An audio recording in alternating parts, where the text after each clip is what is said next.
सभी एस्पिरेंट्स को मेरा नमस्कार।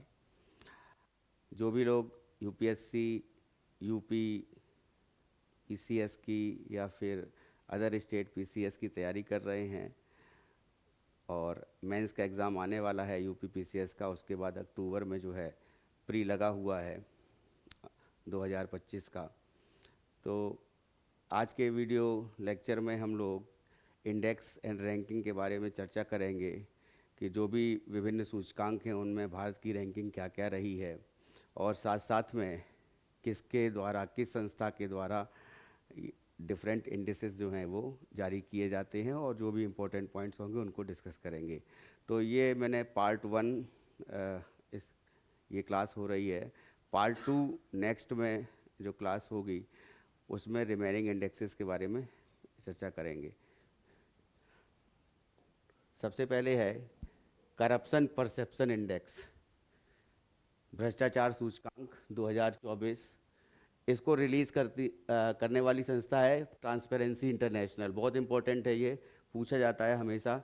96 रैंक है इसमें इंडिया की, और 180 कंट्रीज़ में 2024 में ये जारी किया गया था। 2024 के बाद 25 की अभी कोई रिपोर्ट नहीं आई है, तो यही रैंकिंग है अभी 96 इंडिया की।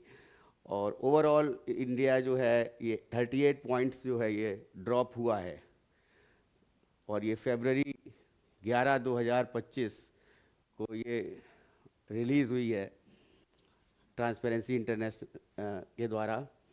इंडेक्स स्केल 0 to 100, तो इंडेक्स का जो स्केल है वो 0 से 100 तक के बीच में होता है, और जो 0 होता है वो हाईएस्ट करप्ट बोला जाता है। तो और जो 100 रैंक आती है जिसकी, वो कम करप्ट बोला जाता है, मतलब ज़ीरो करप्शन होता है इस कंट्रीज़ में।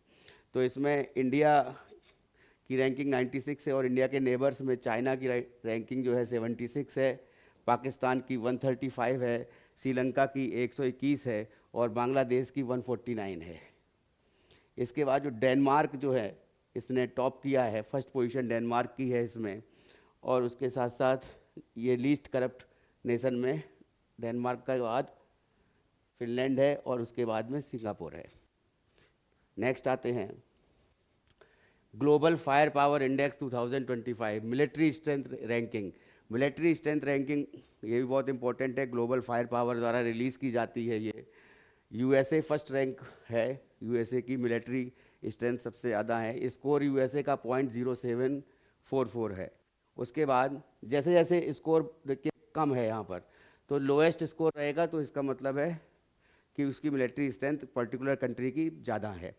स्कोर है वो ज़्यादा रहता है, तो इसका मतलब उसकी मिलिट्री पावर जो है वो कम है। ठीक है। फिर नंबर 2 पे रशिया है, इसकी पावर इंडेक्स 0.0788 है। उसके बाद चाइना 0.0788, ये थर्ड पोजीशन पे है। और फोर्थ नंबर पे हमारा इंडिया है, इंडिया को 0.1184 स्कोर मिला है।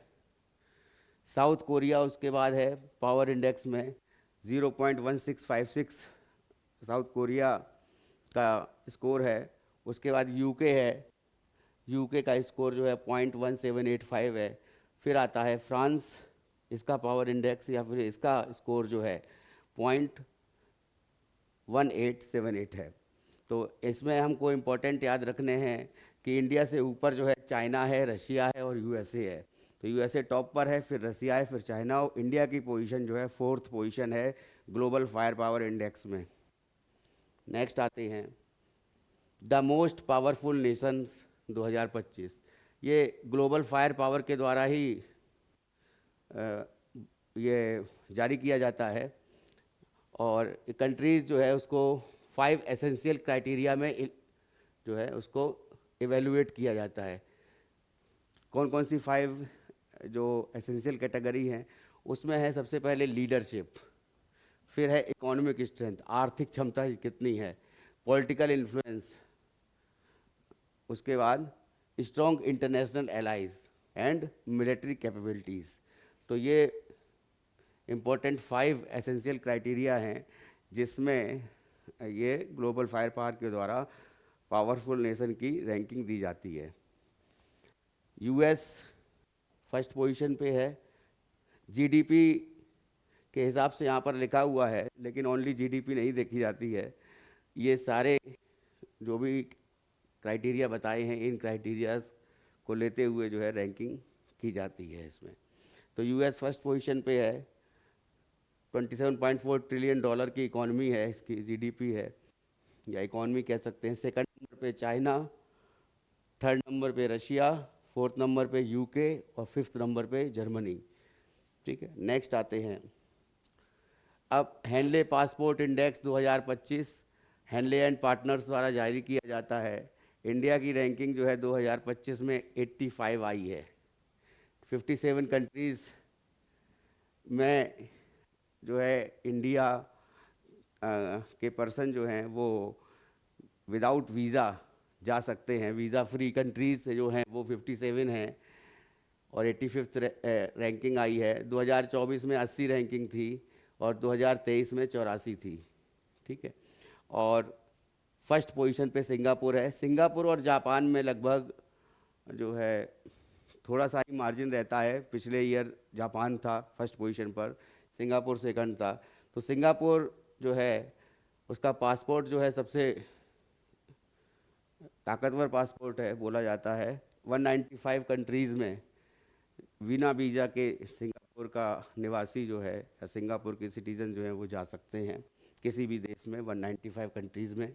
जापान 193 है और थर्ड नंबर पे साउथ कोरिया है 192 कंट्रीज़। इसके साथ साथ एक यूके बेस्ड ऑनलाइन प्लेटफॉर्म भी है, कंपेयर द मार्केट 2024। इसमें मोस्ट एक्सपेंसिव पासपोर्ट जो है बताया गया है मैक्सिको का, फिर ऑस्ट्रेलिया का, फिर यूएसए का, और चीपेस्ट बताया गया है यूएई का, नंबर 2 पे इंडिया का, नंबर 3 पे हंगरी का। यानी पासपोर्ट जो है बड़ी आसानी से मिल जाता है यूएई का, फिर इंडिया का, फिर हंगरी का, और मैक्सिको का, ऑस्ट्रेलिया का और यूएसए का ये टॉप पोजीशन में है। इनका पासपोर्ट जो है बहुत मुश्किल से जो है मिल पाता है। नेक्स्ट है climate change performance index 2025। Climate change performance index 2025 ये जो है जर्मन बाच द्वारा जारी किया जाता है, और ये जो है 4 कैटेगरीज हैं इसकी जिसमें ये जारी किया जाता है। पहला तो है ग्रीन हाउस गैसेस। तो ग्रीन हाउस गैसेस का एमिशन कितना जो है उत्सर्जन जो हो रहा है ग्रीन हाउस गैसेस का। उसके बाद रिन्यूएबल एनर्जी, वो एनर्जी जो कभी ख़त्म नहीं होती, या फिर कह सकते हैं हम कि ऐसी एनर्जी जैसे सौर ऊर्जा है या फिर पवन ऊर्जा है, तो ऐसी एनर्जीज़ को रिन्यूएबल एनर्जी कहते हैं। ठीक है, और उसके बाद जो है एनर्जी यूज़ कितना है, कितना जो है हम एनर्जी को यूज़ कर रहे हैं, किस प्रकार की एनर्जी को हम कितना यूज़ कर रहे हैं, उससे एमिशन ऑफ कार्बन कितना हो रहा है, या ग्रीन हाउस गैसेस का जो एमिशन हो रहा है वो कितना हो रहा है, तो उसको भी हम लोग काउंट करते हैं इसमें। क्लाइमेट चेंज परफॉर्मेंस इंडेक्स में ये काउंट किया जाता है। और उसके बाद क्लाइमेट पॉलिसी, क्या क्लाइमेट पॉलिसी है, मतलब जलवायु को लेकर या पर्यावरण को लेकर कौन सी पॉलिसी है, कैसी पॉलिसी है कंट्री की।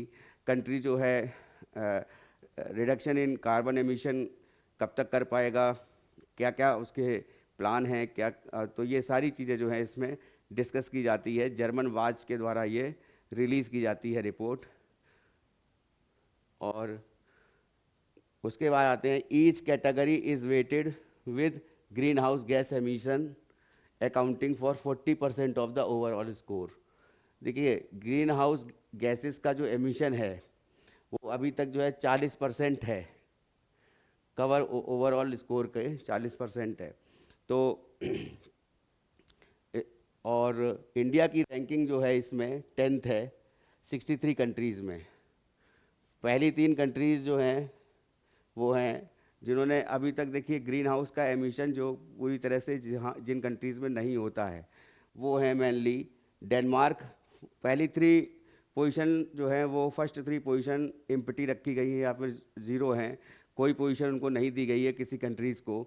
लेकिन इसके बाद डेनमार्क को 4थी पोजीशन, फिर 5वें पे नीदरलैंड, 6वें पे यूनाइटेड किंगडम, 7वें पे चाइना और फिर 8वें पे यूएसए। ठीक है, यहाँ पे 6वें तक यूके है। चाइना जो है फिर इसकी 55th रैंकिंग है, 55th है, माफ़ कीजिएगा, है ना, और यूएसए की 57th है। यूएस उन 10 कंट्रीज़ में है जिस जो largest developed oil, coal and gas reserve, जिसके पास ऑयल का, कोल का और गैस का रिजर्व है। तो वैसे भी अमेरिका जो है बार बार, अभी मोदी जी की यात्रा हुई थी यूएसए में, ट्रंप जी से बात हुई थी, तो ट्रंप सरकार ने जो है दबाव डाला है कि सारी चीज़ें जो है गैसेस हो या फिर ऑयल, क्रूड ऑयल हो, ये अमेरिका से ही इंडिया को इंपोर्ट करना चाहिए, ऐसा मंशा अमेरिका ने ये जताई है। लेकिन अभी तक इंडिया जो है रसिया से जो है सबसे ज़्यादा जो है क्रूड ऑयल इंपोर्ट करता रहा है और यूरोपियन कंट्रीज़ को जो है वो एक्सपोर्ट करता है इंडिया। टैरिफ की बात आती है, 10% टैरिफ की जो बात आ रही है कि उस पर भी जो है प्रतिबंध लगाने की बात आई है कि अगर एक बार अगर इंडिया जो है रसिया से ऑयल इंपोर्ट नहीं करता है तो निश्चित बात है कि 10% टैरिफ भी उसको नहीं मिलेगा। तो इस हिसाब से जो आने वाली जो दिन हैं, हो सकता है कि जो भी क्रूड ऑयल से निकलने वाले जो भी ईंधन है, जैसे डीजल है, पेट्रोल है या अन्य हैं, तो ये सभी जो है महंगे होंगे, ट्रांसपोर्टेशन भी महंगा हो सकता है और आने वाले समय में जो इन्फ्लेशन है वो भी बढ़ सकती है। नेक्स्ट आते हैं वर्ल्ड यूनिवर्सिटी रैंकिंग 2025 की। टाइम्स हायर एजुकेशन संस्था है, इसके द्वारा जो है ये रैंकिंग निकाली गई है। तो इसमें अभी करंट में university of Oxford university UK number 1 पे है और MIT Massachusetts institute of technology USA second position पर है। 3rd पर हार्वर्ड यूनिवर्सिटी है, 4th पर प्रिंसटन यूनिवर्सिटी है और 5th पर यूनिवर्सिटी ऑफ कैम्ब्रिज UK है। तो ये टॉप 5 यूनिवर्सिटीज़ की रैंकिंग दी गई है इसमें, जो टाइम्स हायर एजुकेशन ने निकाली है। ये इंडिया की रैंकिंग में IISc Indian institute of science Bangalore की जो रैंकिंग है ये फर्स्ट है। सेकंड है अन्ना यूनिवर्सिटी है, चेन्नई की यूनिवर्सिटी है और 3rd है महात्मा गांधी यूनिवर्सिटी कोट्टायम केरला में है। तो महात्मा गांधी यूनिवर्सिटी जो है ये 3rd पोजीशन पे है। उसके बाद आते हैं नेटवर्क रेडीनेस इंडेक्स NRI 2024। ये जो एक रिलीज़ किया जाता है पोर्टुलेंस इंस्टीट्यूट के द्वारा, जो NGO है और जो ऑक्सफोर्ड यूनिवर्सिटी से एफिलिएटेड है, उससे ये नेटवर्क रेडीनेस इंडेक्स जो है ये जारी किया जाता है। और ये कंट्री के में जो है 4 इसके पिलर्स हैं, एक तरह से 4 पिलर्स में टेक्नोलॉजी है, टेक्नोलॉजी के साथ साथ पीपल हैं, पीपल की स्टेटस क्या है, तो टेक्नोलॉजी में कौन सा कंट्री जो है वो आगे है, या फिर मान लीजिए जो कह सकते हैं कि AI में भी अब इसको देखा जाने लगा है, पीपल में फ्रीडम जो है कितनी है पीपल को, और कितना freedom in the sense we can say that कि जो फंडामेंटल राइट्स हैं या फिर ह्यूमन राइट्स हैं उसको लेकर पीपल को आज़ादी कितनी है, या फिर उस जनसंख्या कितनी है, उसके हिसाब से गरीबी कितनी है और बेरोज़गारी कितनी है, ये सारे जो है ये आंकड़े लिए जाते हैं। उसके साथ साथ गवर्नेंस इन द सेंस कि एक फैसिलिटेटर के रूप में गवर्नमेंट काम करती है और कि कौन कौन सी फैसिलिटीज़ हैं जो कि ज़्यादातर जनसंख्या के द्वारा उपभोग की जा रही हैं। उसके बाद इम्पैक्ट, इसका क्या प्रभाव है, उसके बारे में भी इसमें चर्चा की जाती है। इंडिया की रैंकिंग जो है वो 49th रही है 2024 में 133 कंट्रीज़ में, और ये जो थी पहले जो थी 60 थी रैंकिंग 2023 में, तो फिर 49th हो गई है 60 से।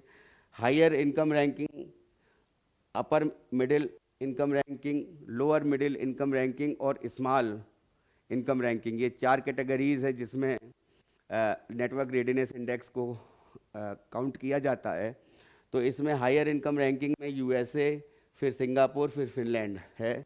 अपर मिडिल इनकम रैंकिंग में चाइना है 17वीं पोजीशन पे है, फिर मलेशिया है 36वीं पोजीशन पे है, फिर थाईलैंड है 40वीं पोजीशन पे है। 40th रैंक है। हमारा देश जो है लोअर मिडिल इनकम रैंकिंग में आता है। पर कैपिटा इनकम जो है हमारे यहाँ कम है। तो बचे हुए कंट्रीज से जो और कंट्रीज़ हैं जो हायर और अपर मिडिल इनकम रैंकिंग में आते हैं, तो इसमें जो है वियतनाम फर्स्ट पोजीशन पे है 45वीं रैंकिंग के साथ, और लोअर मिडिल इनकम में सेकंड पोजीशन पे है इंडिया, 49th जो रैंक आई है इंडिया की। फिलीपींस जो है ये 63वीं रैंकिंग पे थर्ड पोजीशन पे है, लेकिन ओवरऑल रैंकिंग जो है इंडिया की 49th है। ठीक है। फिर स्मॉल इनकम रैंकिंग में रवांडा है, युगांडा है और मालावी है। ठीक है। उसके बाद इंडियाज स्कोर इम्प्रूव्ड फ्रॉम, अब इंडिया का जो स्कोर है वो 49.93 था, 2023 में 53.63 हो गया है, ये 2024 में हो गया है। इंडिया जो है हमारा देश लीड्स इन सेवरल, किन के कौन कौन से इंडिकेटर्स हैं, कौन कौन से चीज़ें हैं जहाँ पे हमारा देश जो है लीड्स कर रहा है, या हमारे देश में जो है पूरी तरह से इन चीज़ों का यूज़ होने लगा है, और उसमें जो है रिसर्च एंड डेवलपमेंट में भी ये आगे निकल रहा है। तो सबसे ऊपर है एआई, फिर FTH building, internet subscription, mobile broadband, internet traffic. तो जैसा कि कहा जाता है कि अभी हाल ही में चर्चा में आया है कि इंडिया जो है एआई का सबसे बड़ा, एआई और मोबाइल में कह सकते हैं कि जो कनेक्टिविटी है या ब्रॉडबैंड है उसका सबसे बड़ा जो उपभोक्ता जो है वो इंडिया के लोग ही हैं। तो कंज्यूमर जो है सबसे ज़्यादा इंडिया में ही हैं एआई के। तो एआई टूल्स का भी यहाँ पर यूज़ सबसे ज़्यादा किया जाने लगा है। तो इसके लिए जो है कोर्सेज़ भी डेवलप हो रहे हैं, और अलग अलग यूनिवर्सिटीज़ जो हैं उन्होंने कोर्सेज़ खोल दिए हैं। साथ साथ आईआईटीज़ भी जो हैं उन आईआईटीज़ में भी इसका साइबर सिक्योरिटी को लेकर के या फिर एआई टूल्स को कैसे यूज़ करें डिफरेंट वर्क्स में, उसमें भी ये स्टार्ट हो गया है। नेक्स्ट आते हैं वर्ल्ड हैप्पीनेस इंडेक्स। ठीक है, या वर्ल्ड हैप्पीनेस रिपोर्ट 2024। इसमें ये UN sustainable development solution network SDSN के द्वारा जारी की जाने वाली ये संस्था है। इसके द्वारा ये जारी की जाती है हैप्पीनेस इंडेक्स, खुशहाली इंडेक्स इसको बोलते हैं। इंडिया की रैंकिंग जो है वो 126 है, और उसके बाद जो है USA की 23 है, चाइना की 60 है, रशिया की 72 है, और नेपाल की 93 है। इसमें भूटान नहीं इसमें लिखा गया है अभी। तो श्रीलंका जो है वो 128 है, बांग्लादेश 129 है, और पाकिस्तान 108 है। हमें याद रखनी है इंडिया की 126 है, और इसके साथ साथ जो फर्स्ट कंट्रीज़ हैं जैसे फिनलैंड है फर्स्ट रैंक पर, सेकंड रैंक पर डेनमार्क है, थर्ड रैंक पर आइसलैंड है, फोर्थ रैंक पर स्वीडन है, फिफ्थ रैंक पर इजराइल है। तो ये इतने ही इम्पोर्टेंट है। स्कोर इनके ये इधर दे रखे हैं, 7.741 जो है सबसे फर्स्ट नंबर पर फिनलैंड है, उसका स्कोर है। ठीक, नेक्स्ट आते हैं फोर्ब्स की बिलियनर्स की लिस्ट 2024 की जो है वो निकली है, और फोर्ब्स पत्रिका जो है ये अमेरिका की पत्रिका है जिसके द्वारा ये आकलन किया जाता है कि कौन जो है सबसे ज़्यादा पावरफुल है एक इंडस्ट्रियलिस्ट को लेकर के, इंडस्ट्रियलाइजेशन को लेकर के या इंडस्ट्री को। ठीक है, तो उसमें एलोन मस्क की जो टोटल एलोन मस्क का नेटवर्थ है वो टोटल 394 बिलियन US डॉलर है। नंबर 2 पर मार्क जुकरबर्ग हैं 254.1 बिलियन US डॉलर, और थर्ड पे हैं Jeff Bezos 241.9 billion US dollar. तो एलोन मस्क जैसा कि हमको पता है स्टारलिंक इंडिविजुअल ऐसी कंपनी है स्पेस के लिए जो एलोन मस्क जिसके ओनर हैं। टेस्ला है जो इलेक्ट्रिकल व्हीकल्स बनाती है, उसके लिए एलोन मस्क जाने जाते हैं, वो कंपनी भी उन्हीं की है। और साथ साथ में उसके बाद मार्क जुकरबर्ग फेसबुक, और जेफ बेजोस की कंपनी है अमेज़न। इंडिया में फर्स्ट रैंक जो है वो मुकेश अंबानी को दी गई है, 18th रैंक है ओवरऑल इंडिया में। इनका नेटवर्थ जो है 90.3 बिलियन US डॉलर है। गौतम अदानी 27th पोजीशन पर 53.1 बिलियन US डॉलर इनका नेटवर्थ है, और शिव नाडार 46th पोजीशन पर हैं 37 बिलियन यूएस डॉलर के साथ। तो इंडिया में पहले नंबर पे मुकेश अंबानी, फिर गौतम अदानी, फिर शिव नाडार। ठीक है, नेक्स्ट आते हैं फॉर्च्यून ग्लोबल 500 2024। फॉर्च्यून के द्वारा जो रैंकिंग है वो अलग अलग रैंकिंग कंपनीज़ को लेकर के है। वॉलमार्ट नंबर फर्स्ट पर है ऑल ओवर वर्ल्ड में, अमेज़न नंबर सेकंड पर है, और स्टेट ग्रिड, ये चाइना की कंपनी है, स्टेट ग्रिड थर्ड नंबर पर है। इंडिया के पर्सपेक्टिव में रिलायंस इंडस्ट्रीज़ लिमिटेड जो है मुकेश अंबानी की, इसको 86 रैंक मिली है। नंबर 2 पर लाइफ इंश्योरेंस LIC है, लाइफ इंश्योरेंस कॉरपोरेशन है, इसको 95 रैंक मिली है। फिर इंडियन ऑयल है, 116 रैंक इंडियन ऑयल को मिली है, और नंबर 3 पर। नंबर 4 पर SBI state bank of India 178 ranking, और उसके बाद ONGC oil and natural gas corporation limited, इसको रैंक जो मिली है वो 180। तो मेनली जो शामिल करी गई हैं इंडिया की ये 5 टॉप इंडस्ट्रीज़ जो हैं, इनको शामिल किया गया है फॉर्च्यून ग्लोबल 500 में। नेक्स्ट आते हैं global nature conservation index NCI 2024। ये जो है Goldman Sonnenfeld school of sustainability and climate change के द्वारा ये जारी किया जाता है, और साथ साथ में बेंगुरियन यूनिवर्सिटी से ये स्कूल जो है, ये संस्था जो है इससे जुड़ी हुई है। और बेंगुरियन यूनिवर्सिटी जो है ये इज़राइल की यूनिवर्सिटी है, जिसके द्वारा ये ग्लोबल नेचर कंजर्वेशन इंडेक्स जारी किया जाता है। साथ में biodb.com भी संस्था है, बायोडाइवर्सिटी डाटाबेस इसको कहा जाता है, DB से डाटाबेस। ठीक है, तो इसके द्वारा ये जारी की पहली NCI रिपोर्ट जो है वो जारी करी गई थी अक्टूबर 2024 में। तो ये फर्स्ट रिपोर्ट जो इन्होंने जारी की, इंडिया की रैंक जो है 176 आई है, इसमें 2024 की ही रैंकिंग में 176 है। टॉप में लग्जमबर्ग है, इस्टोनिया है, और डेनमार्क है, फिनलैंड है, फिर UK है। ये टॉप 5 कंट्रीज़ हैं। इस्टोनिया को लेकर मैं आपको एक चीज़ और बता दूं थोड़ा सा, कि इस्टोनिया, लाटविया, लिथुआनिया और इस्टोनिया, ये तीनों को जो है बाल्टिक राज्य कहा जाता है। ठीक है, याद रखिएगा। उसके बाद लोएस्ट रैंकिंग कंट्रीज़ कौन कौन सी हैं? माइक्रोनेशिया है 177 नंबर पर। देखिए, माइक्रोनेशिया, मेलेनेशिया एंड पोलिनेशिया, ये 3 जो है, जहाँ फिजी कंट्री है, या फिर ये जो है ये सभी जो हैं, जो ऑस्ट्रेलिया है उसके दाहिनी तरफ में जो प्रशांत महासागर है, वहाँ पर ये कंट्रीज लाई करते हैं। तो ये तीनों जो है, माइक्रोनेशिया, मेलेनेशिया और पोलिनेशिया, ये अलग अलग द्वीपों को का एक तरह से नाम दिया गया हुआ है। और उसके बाद जो है इराक है 178 रैंकिंग के साथ, टर्की है 179 रैंकिंग है, और किरीबाती 180 रैंकिंग है लास्ट। इंडिया लो रैंकिंग में, इंडिया की जो है वो लो रैंकिंग है, क्योंकि इनसफिशिएंट लैंड मैनेजमेंट है यहाँ पर, और इंक्रीजिंग बायोडाइवर्सिटी थ्रेट्स। कहने का मतलब है, एक जो बायोडाइवर्सिटी को लेकर के है कि विविधता, तो जैव विविधता की यहाँ पर कमी है भारत में।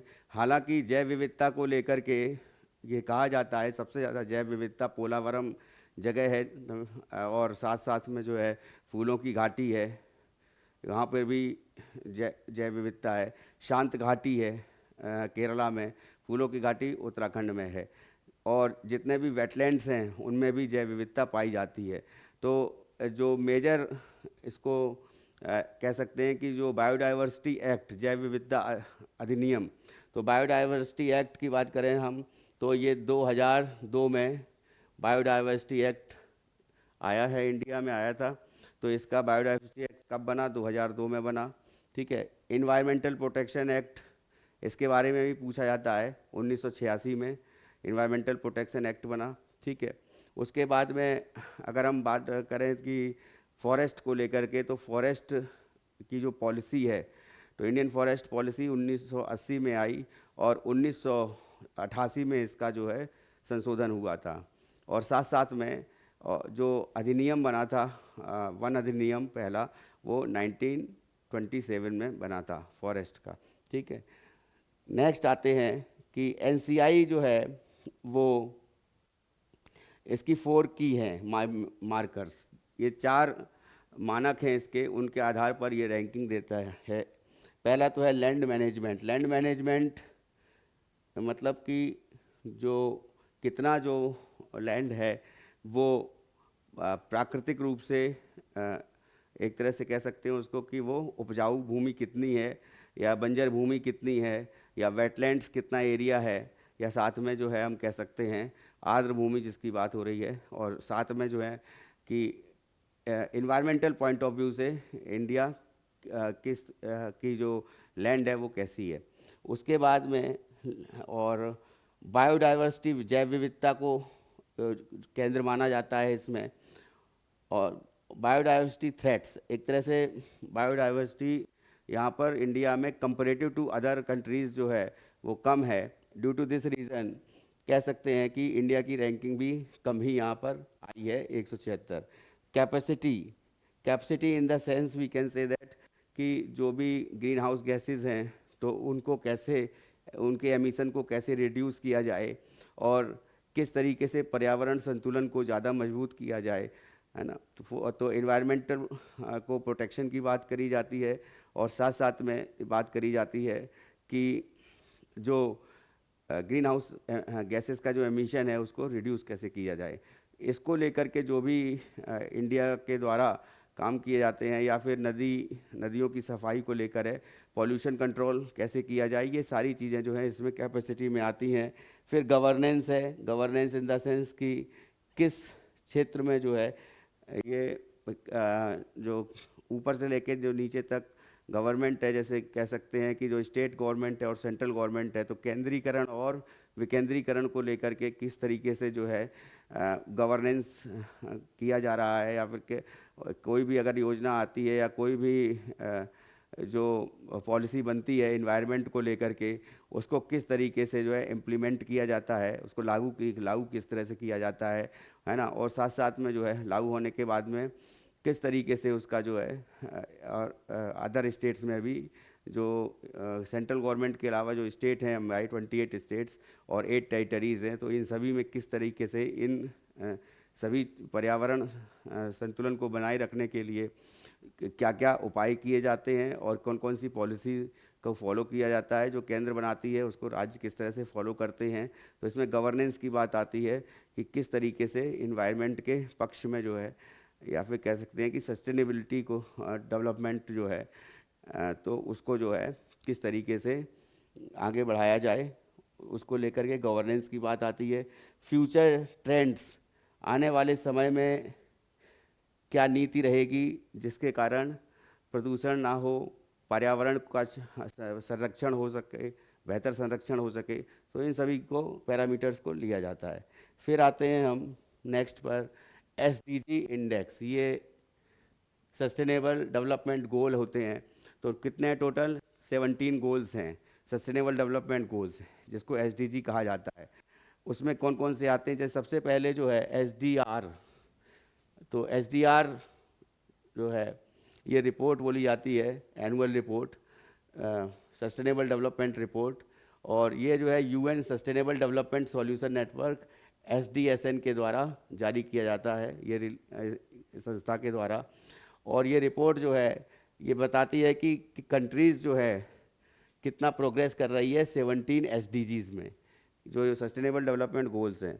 अब इसमें जो है सस्टेनेबल डेवलपमेंट गोल्स को क्या क्या देखते हैं, पहले नो पॉवर्टी, यानी गरीबी नहीं होनी चाहिए, या गरीबी का जो स्थान है वो कितना है, ठीक है, उसको लेकर के फिर उस ज़ीरो हंगर की बात करी गई है कि भूख से संबंधित जो बात है कि कुपोषण एक तरह से होता है, बच्चों में कुपोषण होता है, या वो जो महिलाओं में जो कुपोषण होता है उसकी बात कही जा रही है, खासकर बच्चों की, कि जो बच्चों के जो कुपोषण होता है, पोषण स्तर कैसा है, माल न्यूट्रिशन होते हैं बच्चे, ज़्यादातर गांव में उनको जो उतनी एनर्जी जो है वो नहीं प्रोवाइड हो पाती है जितनी कि उनको चाहिए। तो इसको लेकर के जो 2100 और 2400 कैलोरी का मानक बनाया गया है कि 2100 और 2400 कैलोरी एनर्जी जो है वो प्रोवाइड होनी चाहिए ग्रामीण क्षेत्र में 2100, और उसके बाद 2400 जो है ग्रामीण में और 2100 जो है वो शहर में, शहरी शहरी रूप से। अब ये जो है ज़ीरो हंगर के बाद में गुड हेल्थ हो गया, वेलबींग हो गया।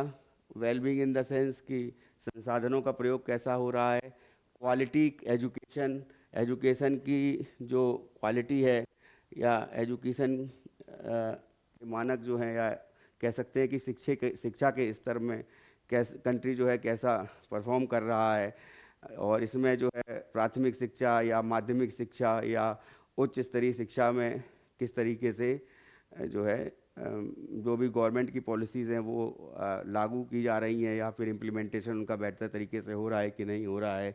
जेंडर इनइक्वलिटी है, gender equality in the sense कि जो मैन वोमेन कह सकते हैं कि इनकी जो डिफरेंट ऑर्गेनाइजेशंस में ये काम करते हैं, और उसमें जो है जेंडर इक्वलिटी को लेकर उनकी जो है समान कार्य के लिए समान वेतन की बात कही जाती है, तो वो एक इम्पोर्टेंट फैक्टर है। उसके बाद क्लीन वाटर, जल, स्वच्छ जल को लेकर के पेयजल की बात है, सैनिटेशन की बात है। उसके बाद affordable clean energy, clean energy renewable source of energy जो है हम कितना उसको यूज़ कर रहे हैं, और कितना हम जो कार्बन का एमिशन है उसको रिड्यूस कर रहे हैं, इसमें भी ये बात आती है। डिसेंट वर्क, हमारी स्किल कैसी है, कौशल कैसा है, डिसेंट वर्क कैसा है उसके बारे में। और इकोनॉमिक ग्रोथ, हमारी जो आर्थिक ग्रोथ है, या कह सकते हैं कि आर्थिक वृद्धि है, उसको लेकर के इसमें जो है एसडीजी गोल्स में ये सारी चीज़ें बताई गई हैं। इंडिया की रैंक जो है 109 थी रही है, 63.99 स्कोर रहा है इंडिया का 166 देशों में। ये 2024 की रिपोर्ट में 109 रैंक रही है। और टॉप 5 कंट्रीज़ जो हैं वो हैं, फिनलैंड नंबर 1 पर है, फिर है स्वीडन, फिर डेनमार्क, फिर जर्मनी, फिर फ्रांस। लास्ट 5 कंट्रीज़ में सूडान है, सेंट्रल अफ्रीकन रिपब्लिक है, चाड है, उसके बाद सोमालिया और यमन है। तो एसडीजी गोल्स जो हैं 17 एसडीजी गोल्स हैं, और उनमें जो है क्या क्या जो इम्पोर्टेंट पॉइंट्स हैं वो मैंने अभी बताए। तो ये हम लोग का जो है इस तरीके से जो है आज के वीडियो की क्लास में हमने जो भी इम्पोर्टेंट इंडेक्सेस हैं उनके बारे में डिस्कस किया।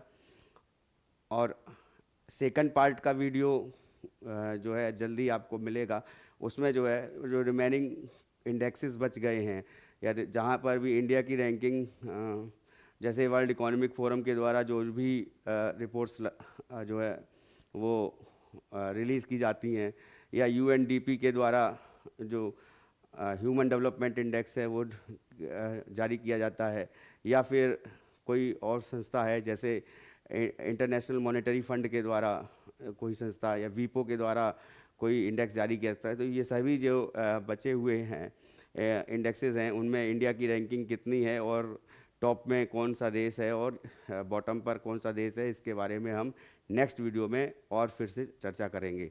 ठीक है, तो अब इससे हट करके ये भी है कि देखिए हमारे जो प्लेटफॉर्म्स हैं उनके बारे में मैं आपको बता दूं। तो सबसे पहले तो जो है कि ऑरा स्टडी, ये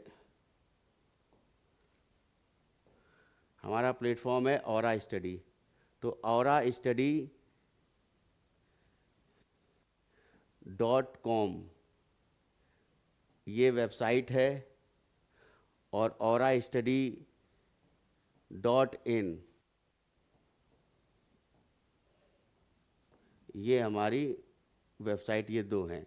ऑरा स्टडी .in में आपको एडिटोरियल जितने भी हैं हिंदू के, इंडियन एक्सप्रेस के, अदर पेपर्स में जो एडिटोरियल्स आते हैं, आर्टिकल्स आते हैं, ओपिनियन आते हैं, तो वो भी जो भी करंट अफेयर से रिलेटेड है वो भी उस मटेरियल आपको वहाँ पे मिल जाएगा। सब्जेक्ट के भी मटेरियल अवेलेबल है, टेस्ट सीरीज़ अवेलेबल है दोनों पर, और study.com पर भी। आप अगर हमसे पेड क्लासेस लेना चाहते हैं पीसीएस के लिए ख़ास तौर से, या फिर किसी अन्य एग्ज़ाम के लिए, जीएस के लिए, तो आप aurastudy.com में हम लाइव क्लास लेते हैं और वहाँ पर जो है हमारा पैकेज है, तो आप उसको ज्वाइन कर सकते हैं। ठीक है। इसके अलावा जो है बाकी जितने भी सोशल मीडिया, टेलीग्राम है या फेसबुक है या व्हाट्सएप चैनल है, इस सभी का लिंक जो है दिया गया है डिस्क्रिप्शन में। और जितने भी ये अभी तक ये हमने इंडेक्सेस बताए और जो सेकंड पार्ट में हम इंडेक्सेस की चर्चा करेंगे, वो भी सभी आप लोग को अवेलेबल हो जाएंगे। इस डिस्क्रिप्शन में उसका लिंक दे दिया जाएगा, डाउनलोड लिंक, जो पीडीएफ होगी उससे आप ले सकेंगे। ठीक है। तो आज के वीडियो को यहीं विराम देते हैं। जिन लोगों ने चैनल सब्सक्राइब नहीं किया है वो लोग चैनल सब्सक्राइब कर लें, बेल आइकन दबा दें, और साथ में ताकि आपको जो नया वीडियो अपलोड हो उसकी जानकारी मिल जाए। कोशिश ये रहेगी कि डेली आपको एक वीडियो प्रोवाइड किया जाए, एक स्टैटिक जीके को लेकर के और एक जो है करंट अफेयर को लेकर के। इसके साथ साथ जो भी वैकेंसीज़ आ रही हैं, गवर्नमेंट वैकेंसीज़, उनके बारे में भी जानकारी आपको हमारे प्लेटफॉर्म पर मिलती रहेगी।